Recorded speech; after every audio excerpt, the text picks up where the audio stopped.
ఈమె ఏప్రిల్ 18 అయ్యింది మేడం. అప్పుడు ఎగ్జామ్ జరుగుతున్నాయి, లాస్ట్ ఫైనల్ అయిపోయిన తర్వాత సెలవులు మేలు అయినాయి. రా సుజాత, పిల్లల్ని చూసిపోదు, పిల్లలను కూడా తీసుకురా, మాకు చూడబోద్దు అంటే నేను రాను పిల్లల్ని తీసుకొని. ఒక పాప కళ్ళు ఎర్రగైనాయి, ఆమెకు ట్రీట్మెంట్ ఇప్పించాలా అంటే ఇంకో పిల్లనన్నా తీసుకొని రావే అంటే ఈ పాప వస్తే ఆ పాప వస్తుంది, ఆ పాప వస్తే ఈ పాప వస్తే రారు అని. సర్లే అనుకున్నాం, ఆమె ఇష్టం కదా అనుకున్నాం, ఉన్నాం. తర్వాత ఈ అమ్మాయి మేల కాలేదు మేడం, జూన్ 3వ తేదీ అయింది. అయినప్పుడు అప్పుడన్నా రాలే. కాకపోతే జూలై 15వ తారీఖు మా పిల్లోని బర్త్డే ఉంటే అప్పుడు ఈ అమ్మాయి మాకు తెలియకుండా వాళ్ళ అమ్మకు ఫోన్ చేసింది, ఈ బాబాయ్ వాళ్ళ కొడుకుది కూతురుది బర్త్డే ఉంది మమ్మీ రా అని. అప్పుడు వచ్చింది.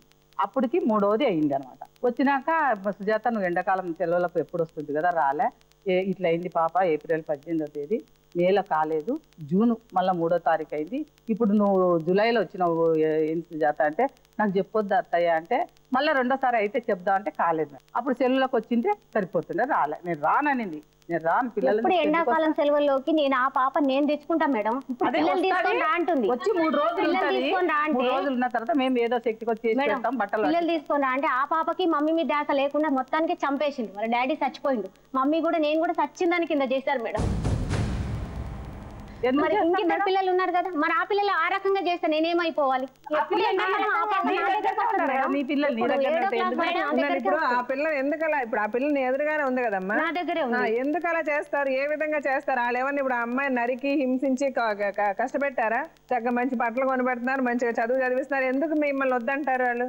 ఈ పాపను కూడా మమ్మీ మీద ధ్యాస లేకుండా చేసిండ్రు. మళ్ళీ దాంట్లో అసలు ఏమన్నా అర్థం ఉందా? పిల్లల్ని చూపించడానికి తీసుకురమ్మన్న దానికి అంటే చూపించిన వెంటనే వాళ్ళు ఏమన్నా మంత్రగాళ్ళ ఇట్లా మంత్రం వేసేస్తే నీ పిల్లలు ఇద్దరు నిన్ను మర్చిపోతారా? నువ్వు నిజం ఇప్పుడు ఏం చెప్పాలంటే నాకు వాళ్ళు ఇష్టం లేదు, వాళ్ళతో ఉండడం ఇష్టం లేదు, అందుకని నేను సపరేట్ గా వచ్చేసాను అని చెప్తే ఇది నిజం. నీ మాటల్లో కానీ నీ బిహేవియర్లో కానీ అదొకటే తెలుస్తుంది. ఎక్కడ నువ్వు ఏ విధంగా కూడా వాళ్ళ గురించి అడ్జస్ట్ అయ్యో లేకపోతే వాళ్ళు ఇలా హింసించారు, వాళ్ళు పెద్దగా వాళ్ళు నిన్ను హింసించారని చెప్పడానికి కూడా నీ దగ్గర ఏమీ లేవు.